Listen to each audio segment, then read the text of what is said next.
No, that's cool. That's cool. Great. Okay, so just very briefly about the program. I was going to do PowerPoint, but I'm like, you know what? No. Actually, it's not my style anyway, and I would have had to learn how to do it. But I just want to talk really briefly about LSBS, okay? And this is something that maybe your coaches, if you decide to change your major, and I'm not here to recruit you, I'm just here to show you some possibilities in terms of both, a program of study and also maybe a career path as well. If you're maybe thinking about doing something related to social justice, maybe giving back to your community and getting paid doing this, then that's sort of the purpose of the presentation here today. The LSBS program is a program that is kind of like steeped in the social sciences. And it's for students who are interested in maybe pursuing a major of political science, which CCP doesn't have, sociology, which CCP doesn't have, but really primarily most students in this program, they want to be social workers or in some way working in mental health field in the city, okay? And that's really the strength of the program. The program transfers directly to 12 area schools. So I have transfer agreements for the LSBS program for 12 area schools, Kutztown, Chestnut Hill, Temple, to name a few, where you will enter as a junior. You'll have junior standing after you finish CCP. So I think this is a great deal. You do your first 2 years here at CCP, then you move into like a social work program at the four-year school. Everything transfers, it's seamless, okay? Just some of the courses in LSBS that I think maybe are interesting. I mentioned sociology classes, but we have, a course in social movements in the United States. It's a brand new course, and it will explore like the civil rights movement and take us right up to the Black Lives Matter movement as well. So I think that's a really cool class. Students in the class are able to take gender studies courses, human sexuality courses, Black studies courses, basic history classes, which I think it's really important, especially if we're going to work in the city, understand its history. And then one more area of studies, political science. We have an American government course that I know, for example, many social work programs want you all to take, but also we have a city and state political science class that many students who are going into social work find really, really relevant. Just the inner workings of the city, right? Especially if we want to change things, we have to understand, just how things work, okay? Maybe how to play within it in order to make the change, okay? The next thing I want to say, and then I'm going to move on to the panelists, is, there's a growth for social workers in the city, okay? I've been paying attention to the mayor's last two budgets, okay? And what I think is really important, there's a prediction, depending on which figure you read, there's a 20% to 28% occupational outlook. So what that means is when you guys are ready to graduate, there's jobs, okay? So if you finish in 4 years, 5 years, there's going to be a job in the city waiting for you. And there's several factors for that, okay? One is just this whole talk about, response to police brutality, defunding the cops. What Mayor Kenny's done is he's frozen the police budget for next year, okay, which is really unprecedented. And instead, he's allocated millions for mental, behavioral, and social services in the city. And we need people to fill these jobs, okay? The other thing is maybe kind of cultural, where we're really understanding the importance of mental health, its connection to like criminology, it's also its connection to policing. Like, why are police showing up when somebody is seriously mentally distressed, okay? So there's new roles going to be created for people in the social services, and the LSBS program can help get you there, which I think is really great. The last thing is crime, okay? We all know about the homicide rate, the gun violence, and I listened to the news last week because they were saying how grief counselors are backed up for weeks, if not months, to talk to families and loved ones of people who've been lost to gun violence. So there is a real need, and my belief is, I've been working with CCP students for a long time, and so many of my students, they're already de facto social workers. They're giving back to their community. They're working with kids, they're mentoring, they're doing church work. Let's get you all paid for it, okay? So I think that's really the purpose of maybe the presentation today, okay? You're not going to get rich being a social worker. That said, it's a middle class salary, okay? It's high 40s to low 50s. It'll get a little bit higher if you have an MSW, a Master in Social Work. But again, there's guaranteed work when you're finished, and it's a middle class salary, usually, especially if you work with the city, excellent benefits, okay? So you all may not be thinking about this stuff yet. You're like, let me think about my English classes, my math classes, but I'm just sort of planting the seed, you know, that if you are thinking of a major, one in which, you know, you want to give back in some way, here's how. And you don't have to do this on a volunteer basis. You can actually get paid. Okay. So I'm gonna stop talking, okay? Because the panelists have really a lot to say. I have no experience in social work. So I'd like to hear from some of the panelists. Before Shane helps with the questions, I had a question for each of the panelists. If you all could introduce yourself, if you could tell us maybe your college educational like journey experience, like what were your majors, and then like maybe your current career in social behavioral services. So I don't know if Michael, you want to go first? And Mike, you're still muted. Sure, no problem. Hi, everyone. My name is Michael Johnson, and I am an ombudsman at CARI. So an ombudsman is an advocate. I work with older adults in long-term care facilities. So it's been kind of a crazy year because, you know, nursing homes and everything have been shut down. And so it's been really hectic. In terms of my background, I went to CCP. I took Professor Joyce's class. I also did the transfer. So when I was at CCP, I then transferred all my credits over to Temple, where I got my bachelor's of social work. And then after Temple, I ended up going to the University of Pennsylvania to get my master's of social work. So that's a little bit about my background. Do you want me to go first? What else did you want me to say, Professor Joyce? That actually may be enough for now. That introduction is great. And then Shane has some questions for each of the panelists as well. So Fred, you want to go next? Or whomever? Yeah, I can go next. Good morning, good afternoon, everyone. My name is Fred Fleming, and I am a success coach for the new Cotto Scholarship here at CCP. My educational history, y'all gonna laugh at me. I changed my major 4 times during my undergrad. I changed my major every year. I started off as social work, switched to political science, switched to education, and then my last one was liberal arts. And I took enough classes in each of those majors so that, you know, it was enough credits for me to graduate. Didn't know what I was going to do with that, so I went to grad school for counseling. And now I'm a success coach. I don't have my license to counsel. I can take it whenever I please, I guess. I just don't really know if I wanted to do that. But I'm a big fan of just like talking to students and working with people. So that's how I ended up at CCP. It's especially people who look, sound, are from where I'm from. You know, we not too far in age either, guys. So, you know, like coming from being a student to a professional so quickly, it's going to happen just as quickly for everybody else. So, yeah.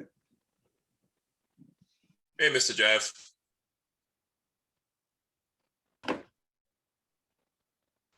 It's one of my students, yeah. So. Yeah, we just talked yesterday. Let's go.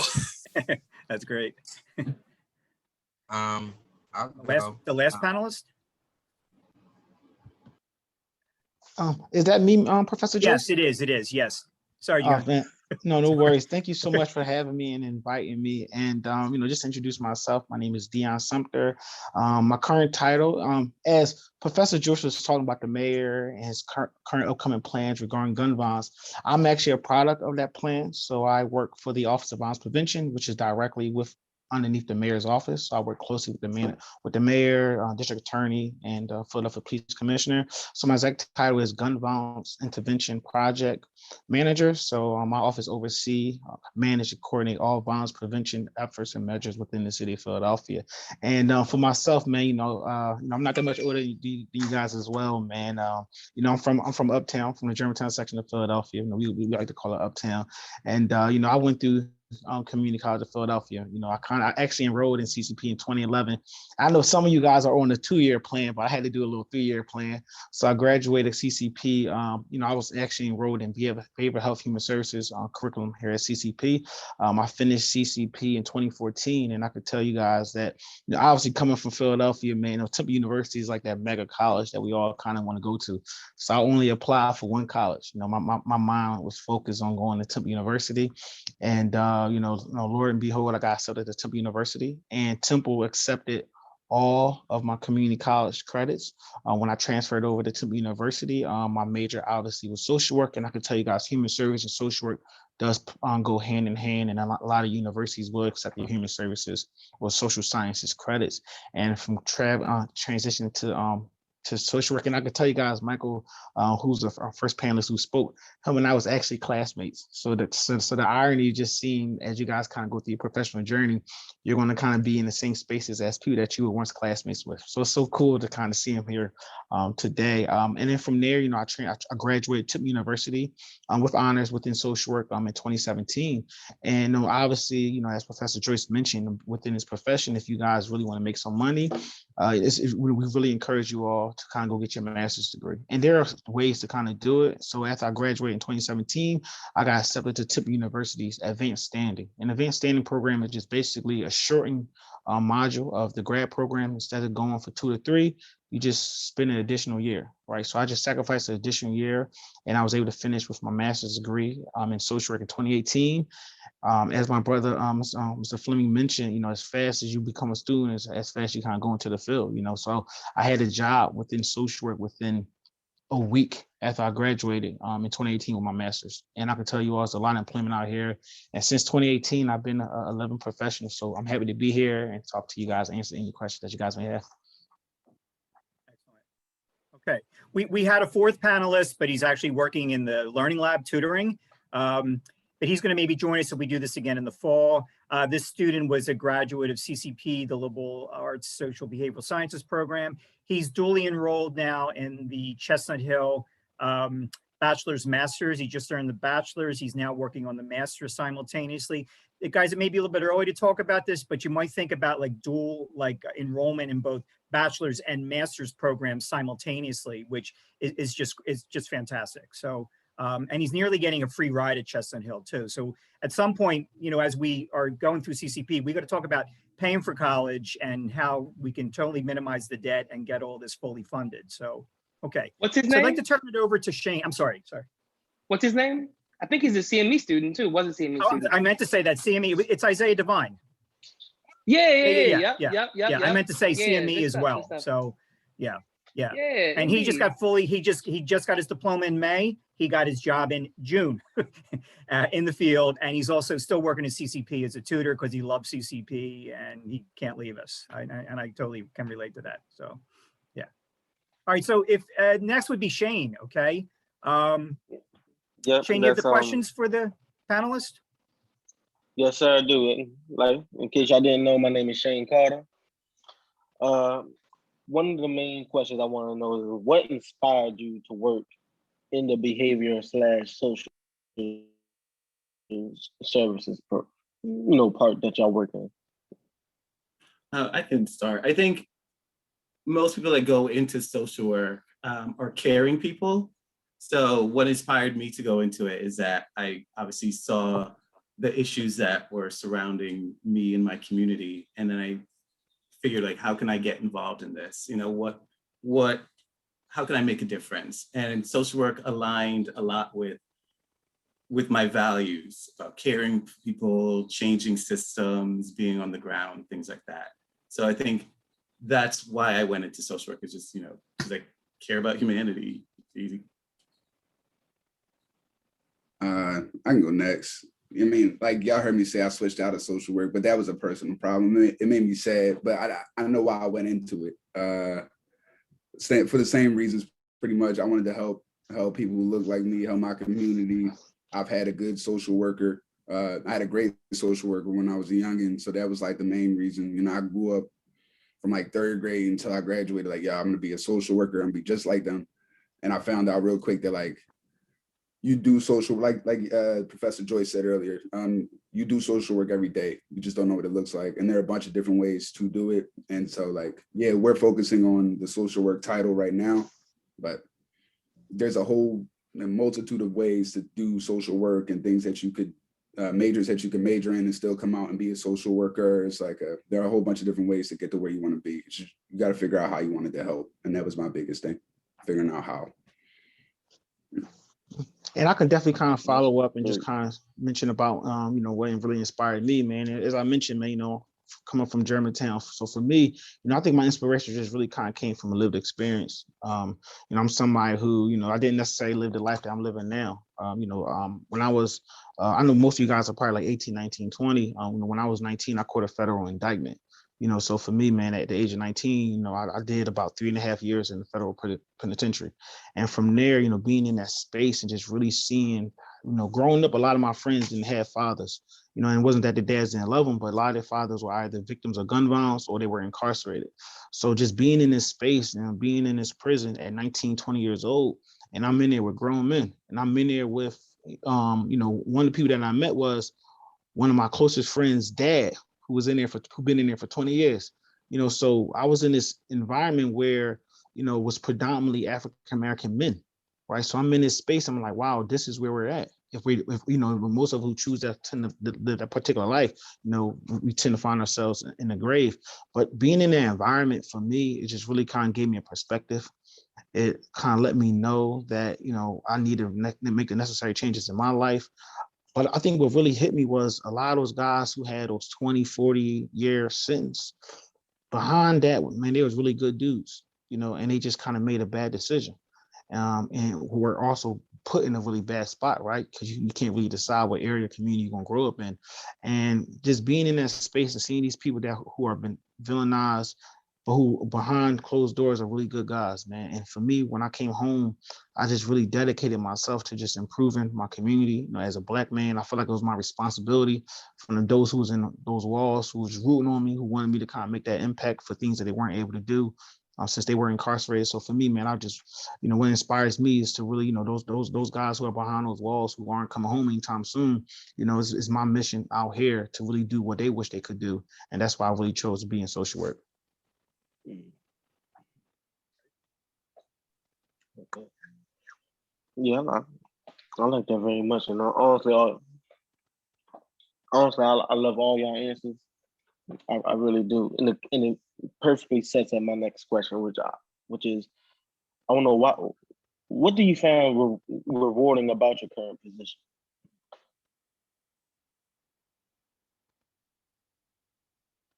Yeah, we're gonna go in the same order, or we're gonna switch it up. You can go first. Go ahead. Okay. What do I find rewarding about my current position? So like I said, my current position is success coach. Not a professor, not a teacher, not an advisor, not a financial aid person. I'm a success coach. And I think that's a perfect job title. I think this is like my dream job as it is, because all I do is sit and rap with students all day. I can come to school in a hoodie. I can come to work in a hoodie, a t-shirt, and talk to people, because coming dressed up, suited and booted, I wouldn't like convey my message as well as I would like, oh, so one, man. It's a bug, right? Right about what's a spider crawling towards me. One did it. Oh, but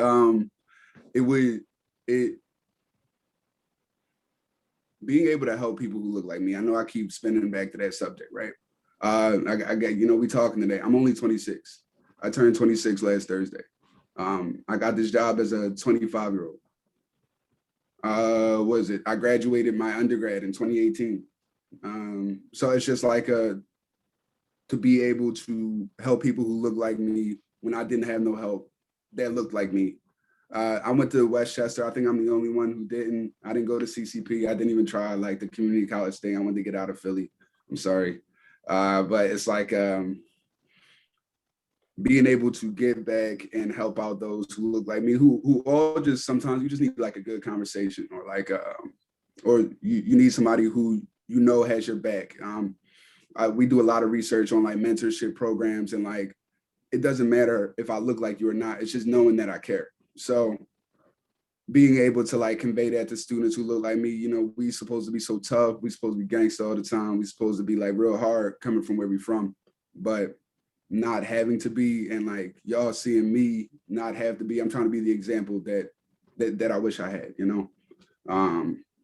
like Dion said, we all have our past issues and stuff, but it's about moving by them. So that's probably the most rewarding thing, seeing y'all struggle and then move past it.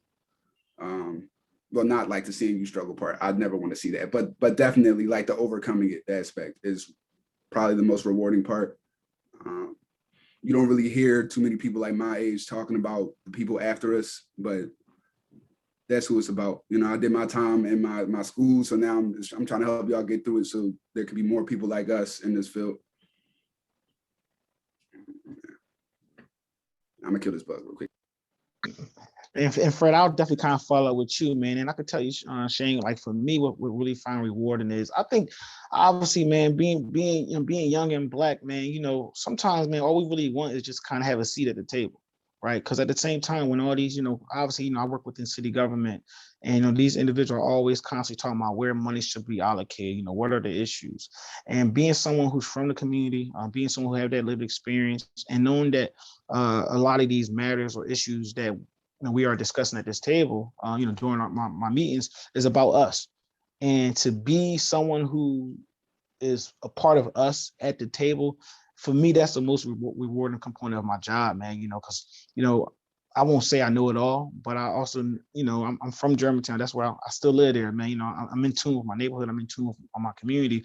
You know, so I'm able to kind of bring the quarrels, the concerns, the matters of my fellow community members to the table. You know, letting these individuals know, like, these are the things that we need. You know, these are the, you know, instead of allocating funds or money this particular direction, we need to start really focusing on allocating funds and dollars in this particular paradigm, in this particular forum. So I think for me, man, just being able to, you know, understand that through hard work, you can have a seat at the table, and you know, you may not find no handouts, man, but just to know, you know, just through hard work and perseverance and just having fun in that process, just being in that space and knowing that also brings something to the table, right? Like, so I'm not just there smiling and just thank you for opening the door, but no, I'm here for a reason. And each and every single day, as you can see, this big smile on my face, man, I love what I do. And, you know, I look forward to seeing you guys in the future at that same table. So that's what I really find most rewarding. And I pass it out to my man, Michael. Thanks, Dion. I definitely agree with what Dion and Fred said. What I find rewarding about my job is getting to help people that look like me, where Dion and Fred are probably more focused on helping folks that are coming up. I'm more focused on helping the folks that came before me. So there's space in social work to sort of help all of our community members, especially when we're talking about people who just might be forgotten. A lot of times when I go into long-term care facilities, folks just feel like the world just dumped them, forgot about them, and it's really, really sad. And I know that even young people have that feeling that, you know, society has forgotten them or left them behind. And I think that that is the most rewarding part of my job, is to go into these spaces and say, no, we haven't forgotten you. I know you need help. How can I be of assistance to you? So it's just a matter of making sure that everybody in our community is taken care of. So that's what I find most rewarding about my position. Again, man, great questions, man. So I love it. And I guess, you know, my third question would be, I don't know, why are males underrepresented in the behavior/social services? And I guess I'll definitely start off on this one, Shane. I think one things we have to be transparent, obviously, you know, I think as Black men, you know, there's obviously like this social work really falls along the lines of a lot of, you know, facing a lot of our traumatic experiences, you know, identifying any particular mental health concerns and matters. And I think it really comes down to that stigma that takes place within the Black community, that, you know, really falls along the lines of mental health, right? We really don't have conversations about mental health. I know we ain't have conversations about mental health in my household, right? Like, you know, a lot of people within my family kind of deemed us, you know, kind of having those type of conversations or being comfortable being vulnerable. They didn't exist, right? If something's going on, don't cry about it. Just get up and just, you know, figure it out. But we never had conversations about the problem. We never had conversations about how this problem is affecting me, you know, and we never had those type of conversations. And I think it's kind of, I won't say it's universal, but it's fairly common in the Black community, and primarily with a lot of Black males. And I think that's really a huge reason why, you know, we don't really see that many Black males within the particular social work form, right? And just understanding, obviously trying to understand, masculinity and vulnerability, right? Like just knowing that, hey, it's okay for, you can still be masculine while also being vulnerable, and really being able to kind of dig deep into any particular concerns that you have. So I think for us, just trying to challenge and tackle any particular stigmas that exist, I think from there we can really be able to encourage more young brothers to really be able to kind of participate in this particular journey with us. I can follow up on that. Mine would be because it's a helping profession, and like men are looked to as breadwinners. And like I said, the first thing that was said was, this ain't gonna make you rich. When you think about stuff that's bigger than yourself, you got to take a loss somewhere. And with this profession, it's money. I don't know, like what I learned why was because it's a pink collar job, a job that's usually aimed at like recruited for women to do because they're supposed to be the more caring ones. But also it's only 2021. You got to think like conversations that we can have now weren't able to be had 10 years ago, 15 years ago. We're all young here, so it's like when we were growing up, we all know that behavioral health, mental health wasn't a thing. If you could pray it away or do whatever, however people's like thoughts have changed. Like this is new, so it's like I think that's why they're underrepresented. Underrepresented. I feel like as time goes on, if this like pattern continues, we should be able to get more. But it's because it's like my answer would be because it's new. Because it's brand new, or brand new to be able to be talked about. I definitely agree with everything that both Dion and Fred said. I think it's because it is a caring, it's a caring job, and that's generally that's attributed to women a lot. A lot of people are just like Fred was saying, men are the breadwinners, women care for the kids. So those are like traditional stereotypes. So when people are thinking about social work, they're thinking that it's a caring job that mostly women do. And that's true. It's usually mostly women. It's usually mostly white women. So I think when people, encounter social workers, they're like, oh, that's a white lady's job. They don't really see a lot of African-American men in these positions, And so I think it's important. This is why this is important, because then we can enter the field and say, okay, yes, it's not just for white women. It's for us to take care of each other. And like just to like add a little bit more onto that, like definitely don't let you being the only male in this class, because you might be the only Black person and you might be the only male in this class. Right. Do not let that do what it did to me. Like that made me get the hell up out of education and social work, because I didn't feel comfortable doing it. I'm like, if this is a profession for women, well, then I'm gonna leave it to women. But like terrible idea as a freshman in college that I look back and regret now. But it's like definitely do not let you being one of few be any reason you don't do something you might like. And I think just to kind of follow up, just to kind of, before we conclude with this question, I think also, I think the salary component tend to kind of jump people off. But I could tell you guys that, it's really big on within social work. If you really want to make some money and be comfortable, you will always be encouraged. Please go get your master's, right? And then from there, you can get get licensed, or become a licensed clinical social worker. But I could tell you guys that, there are social workers in the city of Philadelphia who are making a nice living. Within my office, my executive director, senior director, myself, we're all social workers. And I'm not gonna say how much you get paid, but I think I make a nice amount. But there are definitely people within the city of Philadelphia who are within city government who are making a nice amount of change, from having a social work degree. I think the best thing about social work is that it's not one dimensional. So you can find yourself working in city government, you can find yourself working in the hospital, you can find yourself working within a nonprofit, you can find yourself working within human resources. So with your social work degree, you can be within so many other dimensions, just with that one degree alone. So it opens so many doors, and it's really up to you and just you choosing to really just make sure you connect and have a proper network. I definitely agree with Dion on that. I think that social work is a transferable degree. So you can work in for-profit, nonprofit, private sector, public sector, wherever, because essentially what you're learning about are people and systems, right? And every job needs somebody to tell them about people and systems. You're learning about not only what makes people tick, but what also are the barriers that they face within the systems that they try to traverse. And so if you're working at a nonprofit, people need to know that in order to, tear down barriers for the consumers. If you're working at Google, they need to know that so they can target their ads or whatever they do. You know what I mean? So I think that it's just a matter of how you are able to utilize your skills as a social worker, because you can definitely make money. I mean, I work at a smaller nonprofit right now, but I'm currently interviewing for a larger nonprofit, Red Cross, and they pay twice as. I will say how much that job is. That job pays around like 79 to 82, right? So I think it's good for us to like normalize having those conversations around money, so you can say, oh, okay, I can make really good money even with a social work degree. You can make $82,000 a year with a social work degree. And depending on whatever your position is, I know folks who are administrators of nursing homes that get paid like upwards of $100,000 a year that have social work degrees. So it's just a matter of what you want to do with that degree, And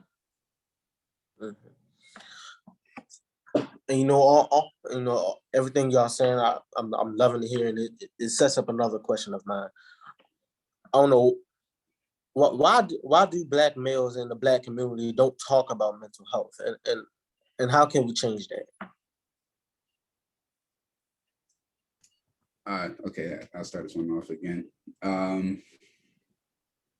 Because there's a stigma of being like lesser than, I don't want to use like derogatory words for what the stigma is, but like I think we've all heard it before. Like it's equating it to female behavior, and it's not. It's people behavior.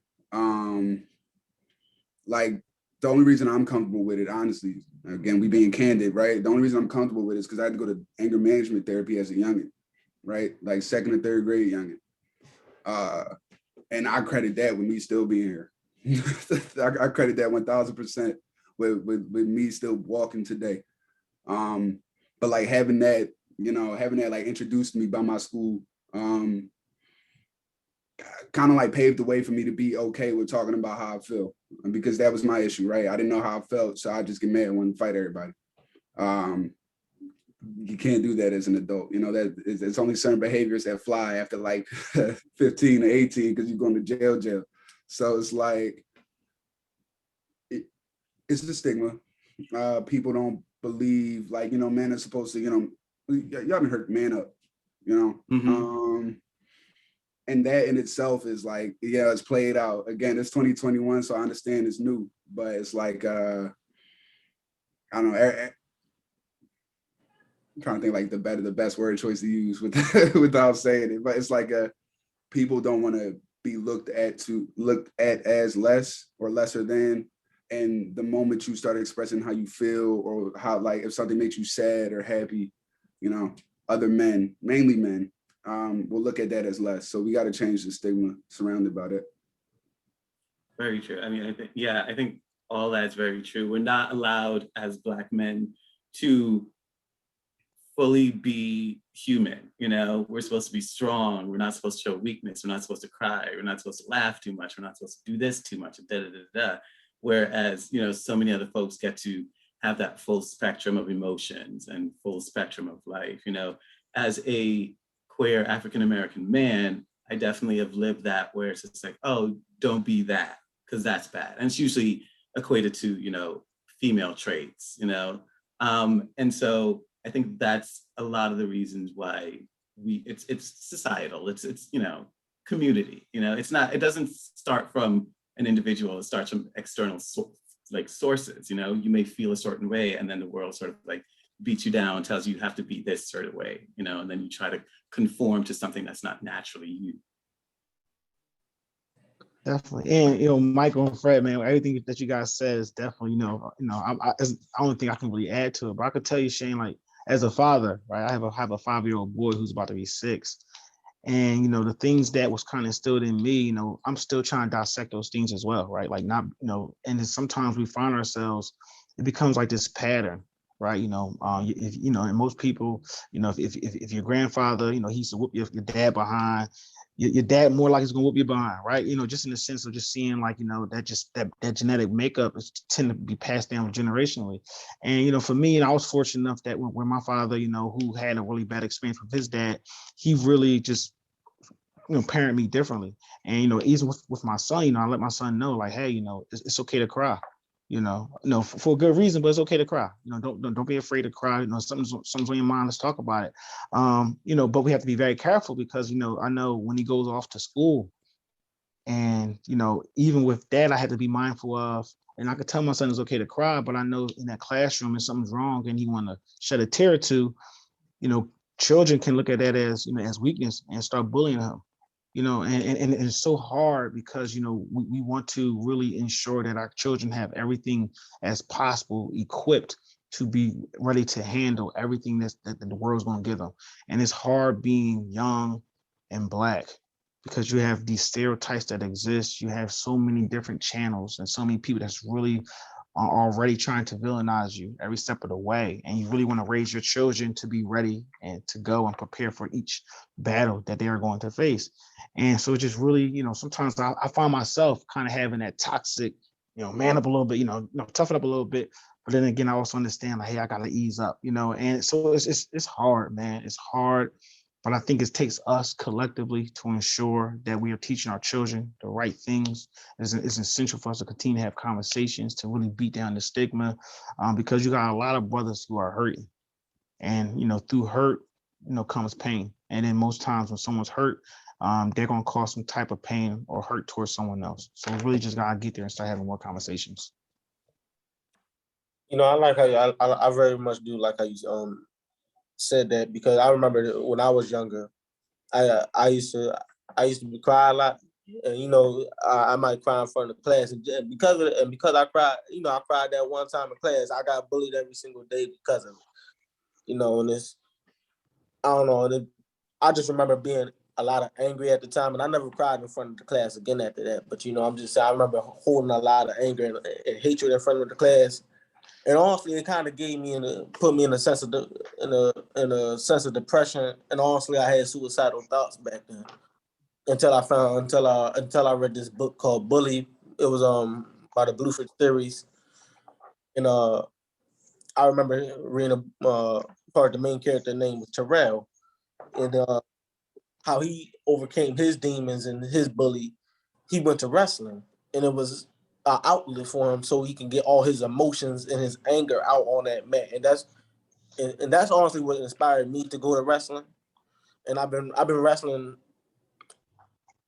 for the past 6-7 years, since the 6th grade, ever since I read that book. And honestly, if it wasn't for that book, I'd probably be dead today. Honestly, I honestly believe that if it wasn't for that book, I'd probably be dead. But to get back on topic,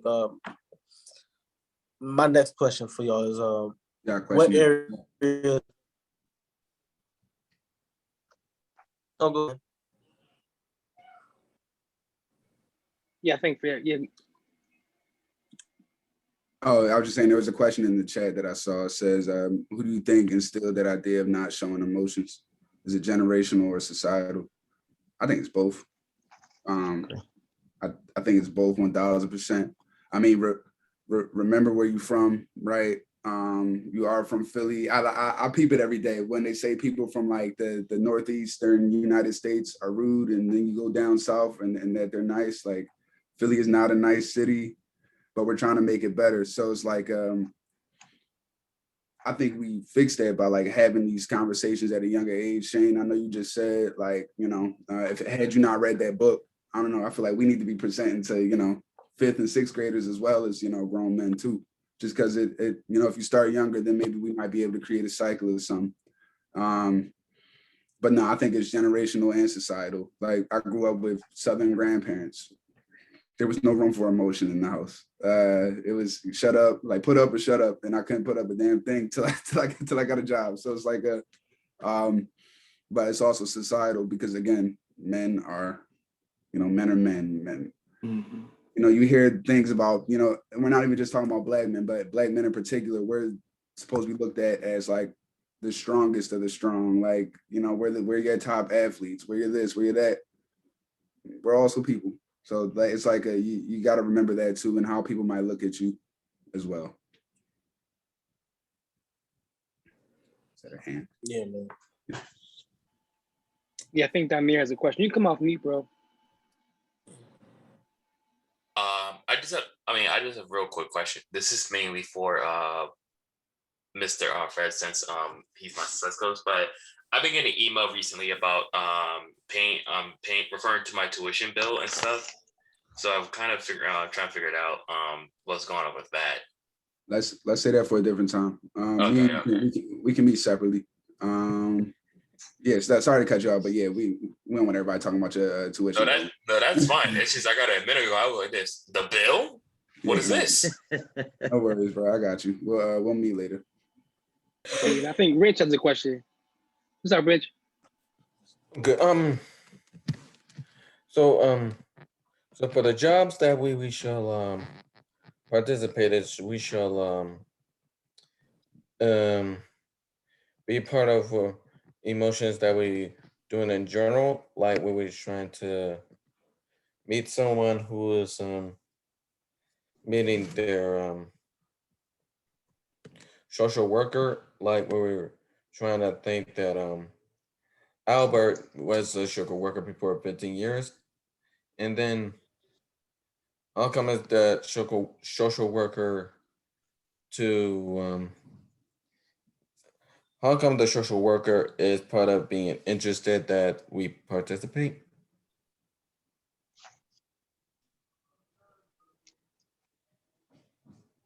I'm sorry, Richard. Could you maybe rephrase your question? Okay, how come the social worker is a part of to be interested that we to get a job? So I think Richard's question is basically, why should he or anyone else be interested in social work as a career path?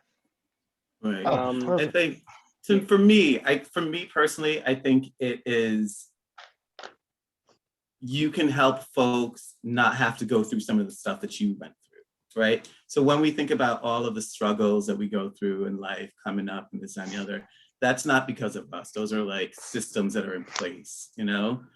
So social work presents an opportunity for you to dismantle some of those systems, for you to say like, oh, the next person behind me doesn't have to go through all of the hardships that I went through, and maybe they can have an easier life and be successful without having to struggle as much. So I think for me, that's why I think, you know, people going to social work is important.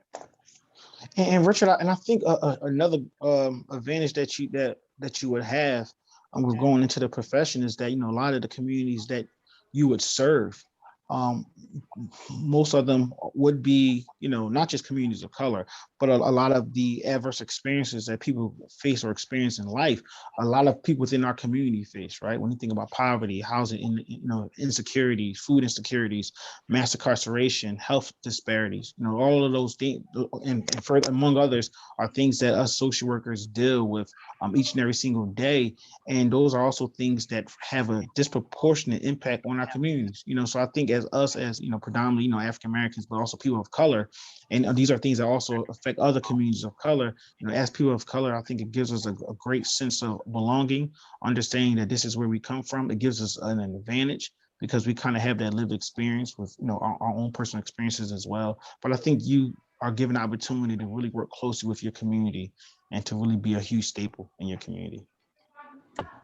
The only thing I would add is that, like, we're probably speaking as social work. No, we are speaking as social work as like a really broad topic. But that's why I said at the beginning, like, once you figure out how you want to social work, that might give you more interest into the profession. You know, like some people work in offices, some people work in hospitals, some like literally everybody needs a social worker. Every company needs a social worker. So it's just dependent upon what like group of people you want to work with. I believe Michael said it earlier. It's just like, you know, talking about people in our systems. Yeah, but it's just like, in which system do you want to talk about? And which system do you want to like subscribe to? Which one do you want to change? It just like find what interests you in a helping profession, I guess. Can I say something? By the way, I think that y'all talking about, you know, social working and saying all that, but how I experienced it, you know, me, especially growing up, I experienced it in a different way, right? Y'all say, you know, it's a good job to get into social work, or they're here to do this, they're here to do that. For me, I, I seen it in a different way, right? By networking, right? You know, as it's just, I'm not gonna go into too deep detail because I'm not a big talker. I just feel like sometimes it don't work, and I'm not saying like it doesn't. I'm not saying like, oh, it doesn't work for everybody, right? I feel like it doesn't work. Cut me off if I'm wrong. I feel like it doesn't work for some people, right? It didn't work for me. Like I'm a kid with PTSD and mental health issues, right? And you know, I like I did the social work thing, right? I went through it. I did it, right? Um so I feel like when y'all say it, I think it's just like, yeah, it helps people, right? Don't get me wrong. Like if you want to get into that business, then yeah, you can make a change of doing it. But I feel like I taught my last class this, you know, um, I'm out in community teaching. I was teaching a college group of kids, and I graduated from, and they was talking about the same thing that we talking about, but in a different way. And I was telling them, yeah, it can help. Like if you get into it, and if you really want to be into it, like it can help you. But I feel like for some kids, it doesn't work because like I have experience in this, and I feel like it really didn't. And I hear what y'all saying to go. It just I had a yeah. It's gonna help a lot of other kids that around the ages. It sometimes failed them, and you know, and it really does. 'Cause I have seen it. Uh, So just it's just I don't know. I don't know how I feel about it. That's what I'm Mhm. trying to.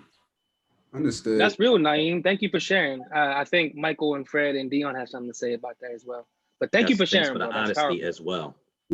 No, like definitely appreciate the honesty. The one thing I want you to like want to ask you not to do is like try not to equate so like social work comes in a lot of different forms, but Mhm. counseling and mental health services are something completely different. Don't equate those two because they perform different tasks and do different things for different people. That would just be like the only thing I would ask you not to do. Other than that, you're right. Some services do fail people. It's a part of the game. And I won't tell you your experience is wrong at all. I wish you had a better one. Um, but yeah, you know, not everybody's like that. You know, can't judge every book by its cover, and I know you know that. So it's just like the only thing I like. Don't equate like mental health services and social work. Yeah. And I think, you know, your experience is totally, that's definitely one reason why folks don't like social workers, because I think a lot of folks have bad experiences with them.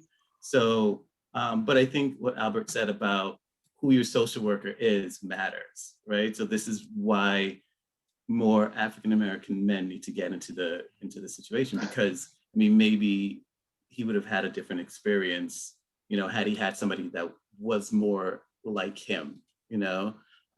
So I think that's a good reason to actually think about getting into social work. And these systems exist without our say so. So it's just like the more and more we engage in it, the more and more we can maybe change it, and more it can get a little better for the next person. And I think what I would like to add is, and when I say I felt you, brother, I felt you, man, because I was at, there was a point in time in my life where I felt the same way, and I could tell you that social work is a dimension, so it's not more of an experience, right? So your experience that you may have had is your truth. That's your experience. No one can take that from you, and I also want you to understand that the experience that you had was with people, right? Well, with an individual, as as the other panelists indicated. So I think for you actually, because you have that experience, you will probably make a pretty hell of a good social worker, right? Because at the same time, you understand that it's not for everyone, right? But you also understand how it cannot work, right? And what avenues and what ways it could really be more of a beneficial to people that you may feel as if it can't reach, right? Because it won't be able to reach everyone, but you would have that step forward as to like, okay, people like myself or people who have a similar experience like me, this is what we need. And the best lessons and the best instructions and knowledge that we can learn are from people that have a lived experience. So my good brother, you will make a great social worker. So if you want to connect, we can definitely connect.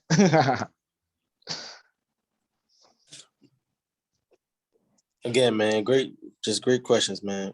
But I do have another one. I want to know which areas of the city's behavior/social services do you anticipate growth, and how can this need be met by males of color? Well, Shay, I'll definitely start obviously working within the city. And, you know, as Professor Joyce kind of started off, he just talked about some of the plans. I can tell you that when it comes down to understanding gun violence within the city of Philadelphia, that's one of the huge issues that I think will require a lot of support. One thing that you guys will learn as you kind of go into the field is something that's called structural racism. You know, structural racism is something that really focuses on your one's experience. You know, I'm not a master of structural racism, but structural racism is something that takes place each and every single day. It's all around us. It's something that really keeps an individual within that particular space filled with all of these particular insecurities and inadequacies. And I could tell you the support of the community, gun violence and mass incarceration, housing inadequacies, those are all things that are going to really rely heavily on community support, but also having more young Black male professionals, because a lot of these individuals who are being impacted by structural racism are people of color and predominantly males of color. So people like yourself, Shane, that look just like you are the individuals who are going through these particular battles each and every single day. There's going to be a massive array of understanding that, you know what, we need more social workers. Obviously, I think last year was a very trying time, you know, from the situation that happened with George Floyd in Minneapolis, from the police shooting that happened in West Philly.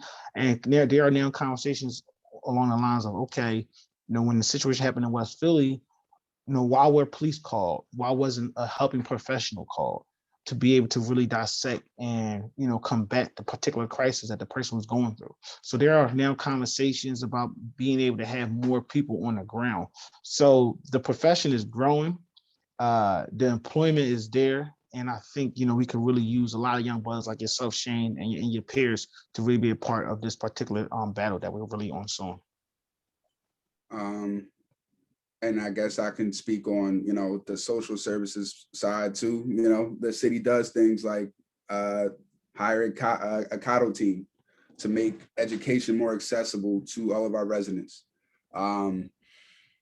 It's huge. We're, what is it, $5 million? We're supposed, no, $50 million. And we're supposed to be helping like around 5,000 students. So it's like, well, Jim Kenny's already doing it. The city's departments are already doing it, or at least trying to. This is, what's it, a 5-year grant? So we'll see. You know, it's making education more affordable and accessible to our residents. Like there are things that you have to do to be eligible for our scholarship. You have to be a Philadelphia resident. So like literally it's for us. You have to have gone to a Philly high school or a PA cyber charter school. So again, it's for us. I don't know, just implementing programs like these and seeing what happens, you know, even on the social services side, like the CME as a whole, you know, having conversations like these with all of you constantly is a way that we are all trying to help.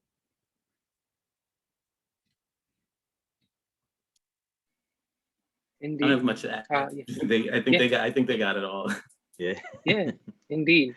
So first, I want to thank Fred, Michael, and Dion for coming on and not just being, it wasn't a panel, it was a discussion.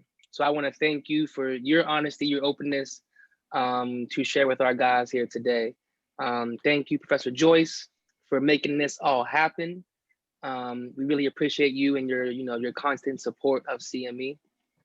And Shane, amazing job, Shane. When Shane told me he was a moderator, I was like, all right, Shane, we gonna see. And he showed up and showed out. Indeed. put 'em That's right what's to the up, bro. test. Great questions. Great questions. Right to the Man, them test. transitions were smooth, bro. I was like, oh shoot, watch out, bro. Yeah, Yeah. I used to. And he made us feel good at the end. He said, you know, I like your question. I like your response. Right, right. Yes. You wanna- say you want to plug that podcast, Shane? Go ahead, bro.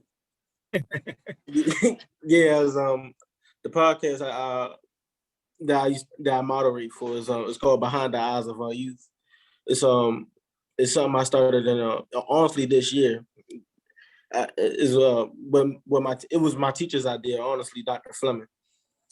He great guy, honestly. So, but yeah, I we can tell. started with him. Awesome. You can tell, bro. Good work. You can listen to the podcast on Spotify. It's called Behind the Eyes of Our Youth. Okay, Indeed. cool. Yeah, I'm a name in the chat. Yeah, indeed. Excellent. And Hey, again, thank you. Yeah, go ahead. you can cut the recording.